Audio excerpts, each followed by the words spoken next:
Hello there. Hello, ladies and gentlemen, and all people of all types, including pets, like I have one here with me. Um, Welcome back. I'm Andrea. This is my YouTube channel. And since you found your way here, you probably already knew that. So last week, um, our mini lesson had to do with using the pick. And I said a better way or an improved way, something like that.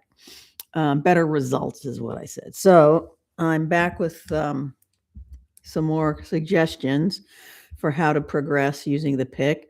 And again, I know that a lot of people just pick up the pick and hold it however they feel comfortable holding it. And I suggested a better way that's why I said better results, that you lay it on top of your finger here and then your thumb on top of that. So you have very little pick actually sticking out, your fingers in contact with it, which makes it less likely to jiggle around and fall out of your hand. So we have been using two scales, and we talked about scales and cadences. So if I were to say this week, we'll try a different scale. For instance, how about the A scale, since we have an open A string? And we could also start from A right here, A. So if you look up the notes for an A scale, you have A, B, C sharp, D, E, or F sharp, G sharp, A. All right, so what if you did it down here? A, B, C sharp, D could be open, E, F sharp, G sharp, A. All right. So what would the cadence be for that? We talked about scales and cadences 2 or 3 weeks ago. So hello, if anybody's out there. I see some people building up a little. So hello if you're there. If you have any questions at any point, let me know. Just want to make a comment and say hello. Appreciate that too. These mini lessons are staying available. So if you want to tune in later and take more time to work with them, that's open to you. And if you didn't know, at this point, I'm doing a short 15-ish minute, unless we get into some questions or something, 15-minute-ish mini lesson, just to throw an idea out there that you could work with. And it, of course, depends on your level of advancement. And there might be something for everybody in some of these, but in some of these, they will be too far advanced. And in others, they will be more basic. So anyway, back to our scale. What are the primary chords, or what would the cadence be? And I was talking about when you hear pianists practice, they always do.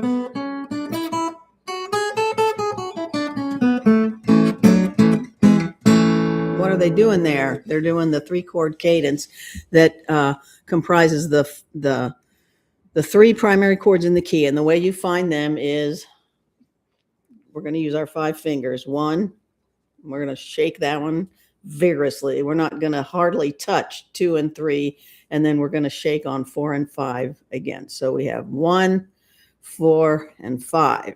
And we'll remember that better because we had some contact with the finger. So what's the 1 of A?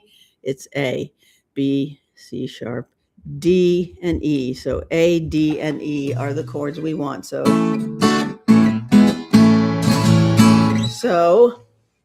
if we were going to use the key of A, and we're holding the pick this way. So let's do, like we did before, just some open string warm-ups. I used the metronome last week, and I kept it on a moderately low setting.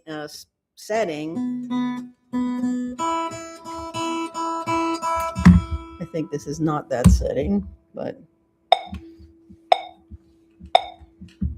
here we go.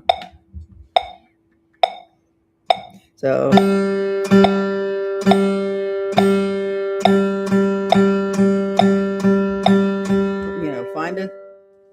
tempo that's comfortable for you and do the whole scale. A, B, C sharp, D, E, F sharp, G sharp, A, G sharp, F sharp, E, D, C sharp, B, E, A. Okay, and then another thing we talked about last week is playing the scale with the metronome nice and even. And because you have it like this, if this is something that's still not feeling comfortable to you, then don't speed it up. Because if you can master it, it'll be a more secure way for you to hold your pick. And I mean, who doesn't have a story of I was in the middle of playing something somewhere and blah, blah, blah, how important it was, and the pick fell out of my hand. Okay, or it fell inside the guitar, even worse. So we all keep picks around just for that purpose, and that's the first thing you should do is make sure you have a spare. But if you could not drop it in the first place, wouldn't that be nice?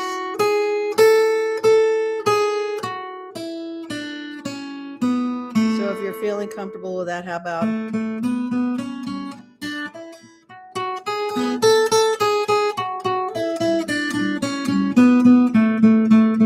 Okay, now this is a new one. I did not suggest this one last week.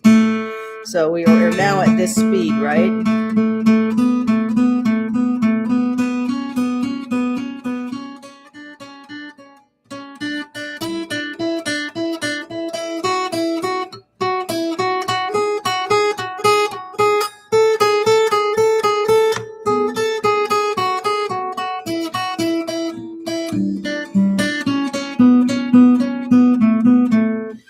Okay, so one we did talk about last week was go up 3 and then back to the first note. Now start on the second note, up 3. On the third note, up 3.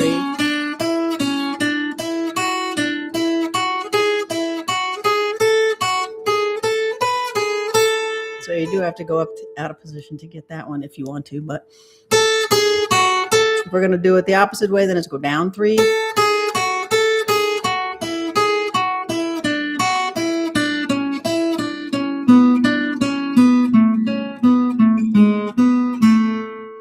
Now, what if you went...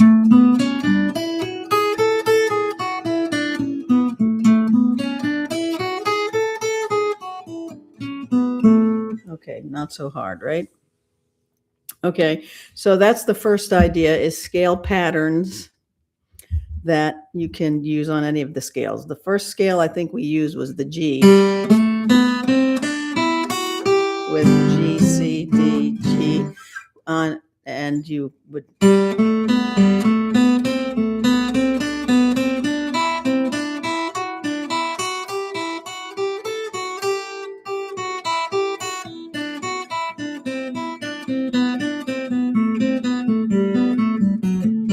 And then I talked about playing that in a closed format. So if you do it on these 3 strings,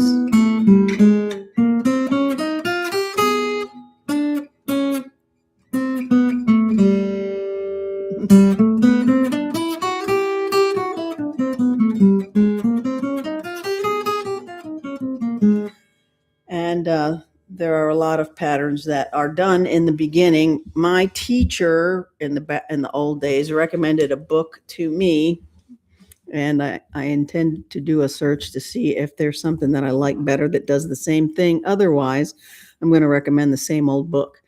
And it was a book of single string studies for guitar, and it did a bunch like that. And here's another one that was in that one. It's thirds, so you would do G, B, you skip the second note, then A, C, then D, B, D, then C, E, then D, F sharp, and E, G. And if you want to go up in the second position just for a minute, F sharp, A, G. Okay, so going down, that would be...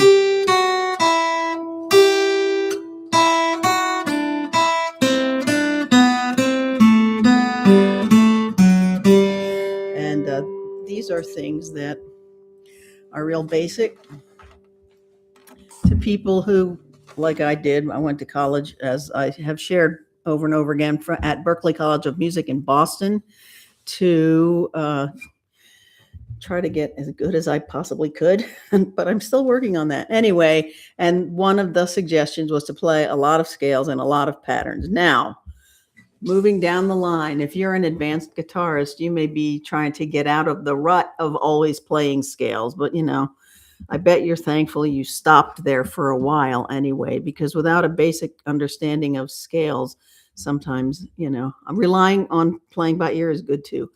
But ultimately, we need a combination of the two. So when we are in our phase of spending our time learning how to navigate around scales all over the neck, then everything we play sounds like a scale. Every time you take a solo, it sounds like you're practicing your scales. So that is a frustrating place to be in. But when you get good with the scales and you don't feel like you're stumbling anymore and the pick is secure in your hand, then you can start using your ear and breaking out of the mold a little bit. That's a little further down the road, of course. So, okay. Now, another thing I want to talk about, and this is a book probably everybody has seen. This is an old, there's over 7.5 million in print. And this one was printed in 1990, I guess. Anyway, this is Mel Bay's Method for Guitar. And, in the beginning, it's very easy, and you can learn how to read really basic notation with that. It helped me back in the beginning of my time.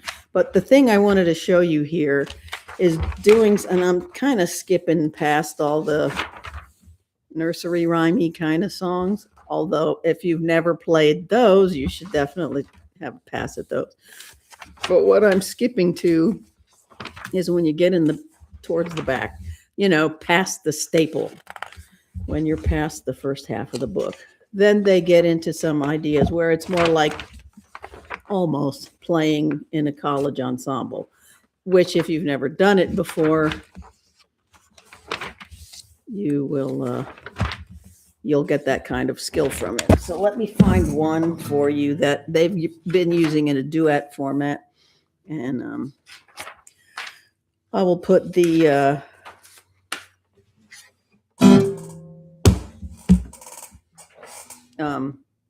information in the description underneath. So this is it's a duet called The Old Mill. So at one point, the top part, and it is in the key of G, which we were just playing in. So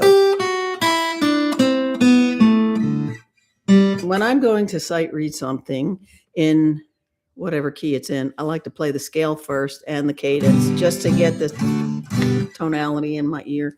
And then, so here this is.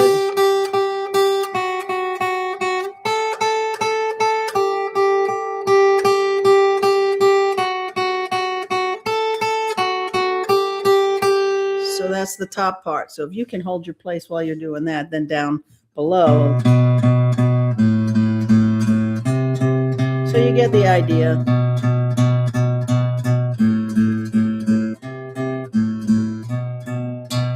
So, the idea there is, which everybody knows, if you're playing a part in a group and it's a guitar ensemble or guitar orchestra or something like that, everybody's got their own part. So again, good if nobody's dropping their pick and if everybody understands the position and the tonality of the tune. So we're at the 14-minute mark. If anybody has any questions or comments, let me know. You can always leave those in the underneath the video later if you're practicing with it.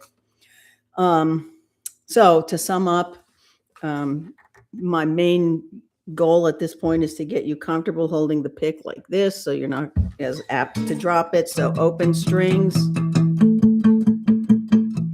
and then open strings with down picks first, and then faster down picks, then up picks and down picks.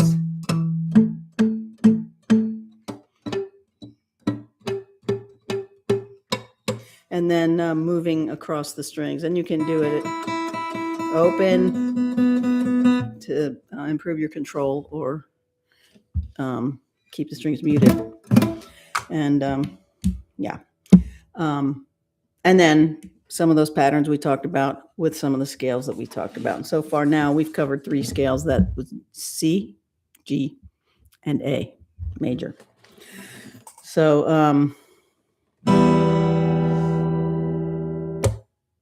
oh yeah. And keeping with my idea, we only talked about picking in right hand. We did talk about what the scale notes are, but we didn't talk about in the concept that I introduced a couple weeks back of something for the right hand, something for the left hand. So if you have such a busy day, you only have 5 minutes to sit down with your guitar, what are you going to do? Something to keep your right hand warmed up, which a lot of what we did today would do that. And then last week I just talked about thumping. So I wanted to refresh that because we didn't really do anything. Hello, Irene. It looks like it says Irene, so hello and welcome for your, thank you for your comment. Hello. So, I mean, I really like this one. I didn't learn it till later in my guitar life, but I do feel like it'll help. And it could be a little, I don't know. If you have a hard time with it, let me know and I'll back it up for you a little bit and give you a pre-exercise that might help do the same thing just to get you going. And I like to start on the bass string because it's big, so you get a bigger grip on it. But some people find it easier to start on this one because it's skinny and you don't have to fight it so hard.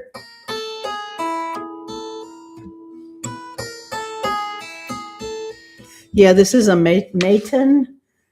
Let me show you this. It's made in Australia. It's the kind of guitar that Tommy Emmanuel plays. I just got it kind of beginning of last month. And so I'm playing it a lot. Anyway, alrighty. But now I'm going to put it down because Miles wants to say hello. And I don't know how long you've been here, but today, but I've been keeping these at around 15 minutes. Yes, he's my dog. Or my or what do I call him? Co-manager, something like that. The studio manager. He's the studio manager.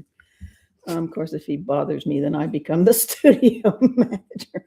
Yeah, he's a Maltese Schnauzer mix, we think. I mean, mostly. Stop it. You can't kiss me while I'm talking. No, you can't. Thank you. He's like, I can't help myself.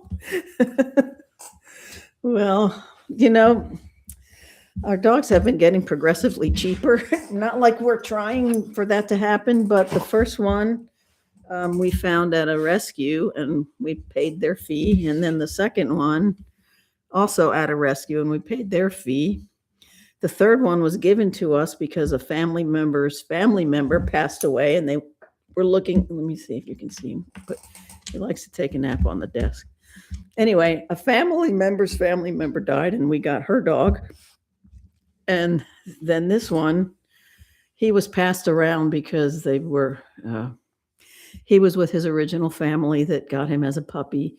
And then somebody in that household got a pit bull and they weren't getting along. So they gave him to one of their friends. And then that friend, who was a single guy, got tired of taking care of a dog and gave him to us, just gave him to us with all his stuff. So there you go. That's the way to get a dog. Anyway, back to the guitar stuff. Go ahead and try out all that stuff. I think this is my 9th week of mini lessons. And so check them out. And if there's anything you'd like to see, let me know. I'm thinking I play classical as well as jazz. And these last 2-3 lessons have kind of been more jazzy, although all of the concepts you learn can transfer over. Yeah, so let me know if there's anything you want to know. And I can follow up on it next week. All righty. Can you say thank you for coming? Thank you for coming. See you around YouTube. No, that way. That way. See you around YouTube. Thank you. You too. And I hope it helps. Bye-bye.